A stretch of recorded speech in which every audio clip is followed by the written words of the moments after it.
મહીસાગર જિલ્લાના લુણાવાડાના વાંસિયા તળાવ ખોડિયાર માતાના મંદિરે ખોડિયાર જન્મ જયંતિની ઉજવણી કરવામાં આવી।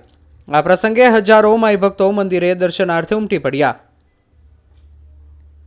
તેમજ સવારથી પૂજા હવન પણ કરવામાં આવ્યો। માતાજીની ધ્વજા ડીજેના વરઘોડા સાથે કાઢવામાં આવી, જેમાં મહિલાઓ, બાળકો તેમજ યુવા વર્ગ ડીજેના તાલે ઝૂમી આનંદ લીધો। સાંજે માતાજીના દર્શન તેમજ મહાપ્રસાદી લઈ છૂટા પડ્યા। સર્વ હિન્દુ સમાજના આગેવાનો દ્વારા ખોડિયાર જન્મ જયંતિનું ખૂબ જ સરસ આયોજન કરવામાં આવ્યું। Reporter Hasmukh Bhoi and bureau chief Nimesh Sharma, Lunawada.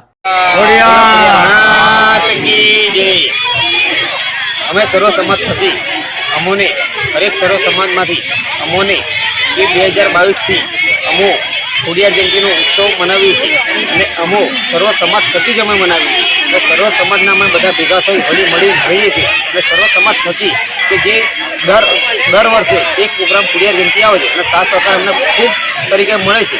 જે તરીકે અમે ખોડિયાર જયંતિ આવી રીતના પાડોશો કરીએ છીએ। ખોડિયાર માતાની પ્રતિષ્ઠાન વરઘોડો ને આવી રીતના ડીજે તાલે અમે શણગાર અંગાત કે માતાજીનું હવન ને બધું રાજાશાહીથી અમે એ કરીએ છીએ।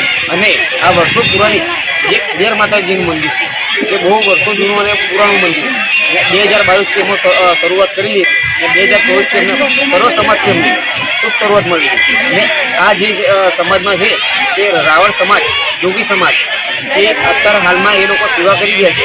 એ લોકોનો હું ખૂબ આભાર માનું છું અને સર્વ સમાજનો બી હું ખૂબ આભાર માનું છું કે સાથ સહકાર મને મળી રહે અને દરેક સર્વ સમાજને સાથ સહકાર મળી રહે મને। સર્વ સમાજને હું કહું છું કે ખોડિયાર જયંતિ જ્યાં લગીન થાય ત્યાં લગીન આપણે બધા સર્વ સમાજ ભળી મળી અને બધા ભેગા ઉજવીએ એટલો ઉત્સાહ છે આપણને। આપનું નામ? દીર્ઘાયુ ભોઈ।